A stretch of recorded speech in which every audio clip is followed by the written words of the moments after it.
Hello there, it's Tony here. Now we're looking at fin traps and different styles of fin trap sets, and also how to use a fin trap. So right now we've got a double fin trap set, which is set in a commercial foolproof cover. So there, foolproof cover. You've got a double one here. You've got a single one over there, which is the single Mark 1 version, and then you got the single Mark 2 version. Now this is just a trap, it's not actually, it's just the cover, it's not a trap.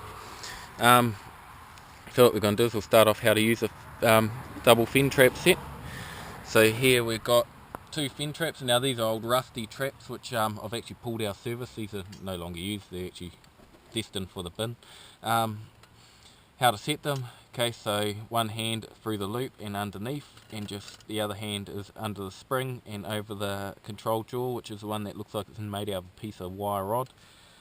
So first we squeeze the trap and then use this free finger, get the safety hook engaged, and then we can engage the dog into the sear. We'll repeat the same with the other trap, and we're done. So you want these traps about, probably about 4 inches apart in the middle with a foolproof cover. So what we want to do now is we want to make what they call a bed for the trap, which is just pretty much a little hole. Because I'm experienced in doing this, I don't need to measure the trap, but you may want to use the trap for size reference if you haven't done this before. So we make just a depression for the trap to sit down in, and squash the sandfly that's on my leg. Okay. Oh, and crack our egg. Accidentally broke our egg. We don't really want to do that, but yeah, occasionally happens.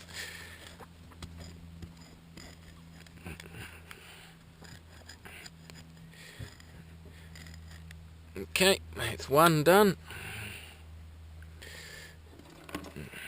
So the trap's just about level. It's very important you have the trap embedded quite solidly. You don't want it to be able to wriggle at all or move around. So we'll repeat the same with the other trap. Had to be a tree root in the way. Now that's why I use this tool, is because if there's a tree we can remove it easily. Okay.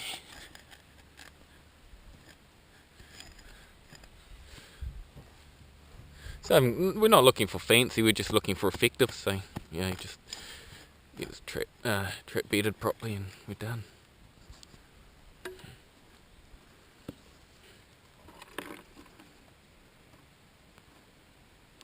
Okay, so both of our traps are now bedded.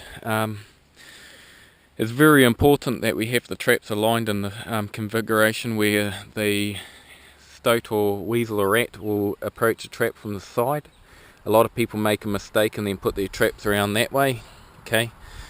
Now what will happen there is if you put the trap around that way, the stoat will then step on this, and this jaw here will flick it out, and what you've done there is you've just produced a trap shy animal. So therefore we always configure our traps that way, so then the stoat will then approach from the side. So therefore, now that we've got our traps all bedded, the traps are solid, they don't want to wriggle, they can't move around. We put this here as my own personal design. It's a bait stand. Obviously I accidentally broke the egg. We don't want to accidentally break the egg. So what we'll do is we'll just use it anyway, just for show. So you put your egg on the bait stand. Now you're ready to activate your traps, which means off goes the safety hooks and down goes the cover. Now when you put your pegs in, what I do is I put them in on just a straight up and down, but it's important that you rotate your pegs so then they point into the cover. And the reason being is just so then things don't get hooked into them. Like for instance, if you've got your trap set where cows can get to them, if a cow steps on a peg, it's going to hurt its foot. And if you're trapping on someone's farm and you hurt a farmer's stock when he's just employed you to trap on his farm, well, obviously he's not going to be too happy with that. Okay. So there we have it. We have now got a double fin trap set. If we have a look down through the cover, you can see the traps are level. You can see the egg, which is up on the stand, which is perfectly visible from quite a distance for the stoat. So that's going to entice it in. Okay, so now we're going to service the fin trap. So we've just come up and we've just we're going to check it. Looks like we might have had caught something. There seems to be flies hanging around. So we pull our pegs out. Now what I do is I always stab our pegs into the ground, and that's because they're easily lost, particularly if you're in bush where there's a lot of sticks on the ground and the sticks and the pegs just look the same. And obviously we've caught a duck. Okay, well, you don't often catch a duck under there, but obviously we've just shown this here for show. So what we're going to do here, okay, we're going to clear the animal out. So it's just a matter of grabbing the trap here and pulling the trap open. Or you can, if the animal's like a hedgehog, which is all bloated and that, you can disengage these two hooks, and then the fin trap will split, and then the animal will just drop out. So what we'll do, so we've done that, we'll reset our trap, we'll engage these back together.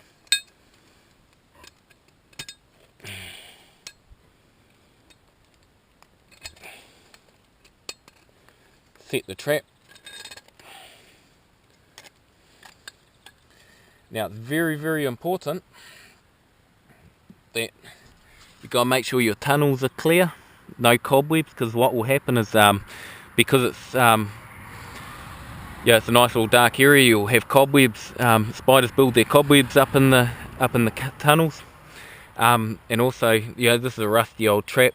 It's a bit past its use by date, so I'd chuck that away anyway. I'd keep make sure the traps are all clean and clear. But as I said before, these traps are just old ones I've pulled out that I'm just using for show. So you can see this tunnel's been blocked off at one end. So you've got your bait here. The only way that the stoat or rat or hedgehog can get to this bait is from from that side. So it can only come from this side. It's got to pass the trap to get to the bait. So obviously our trap's all set. Okay, we've got another version here. Now I built these ones when I was 7 years old. These are those trap covers you've been seeing for the Dock 200s. So we'll open them up.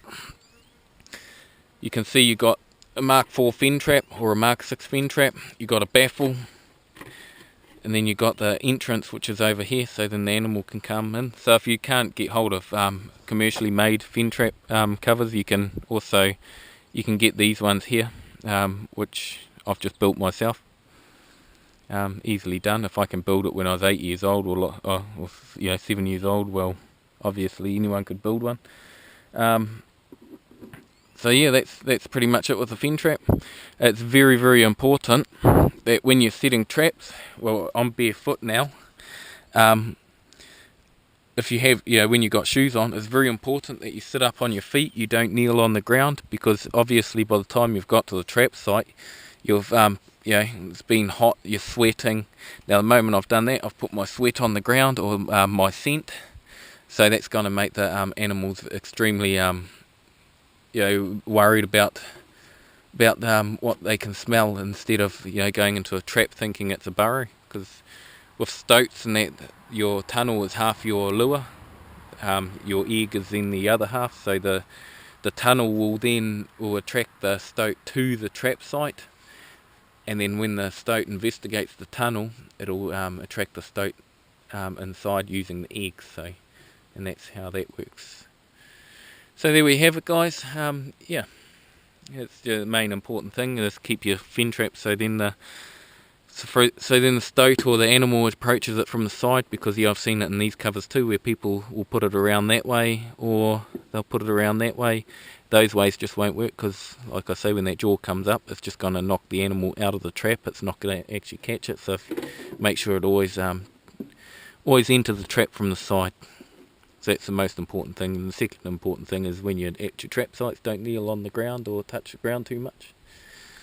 So there we have it. That's how we use the fin traps for trapping ferrets, stoats, weasels, hedgehogs and rats. So okay then, guys, we'll see you again. Next one will probably be the Dock 200. See you guys.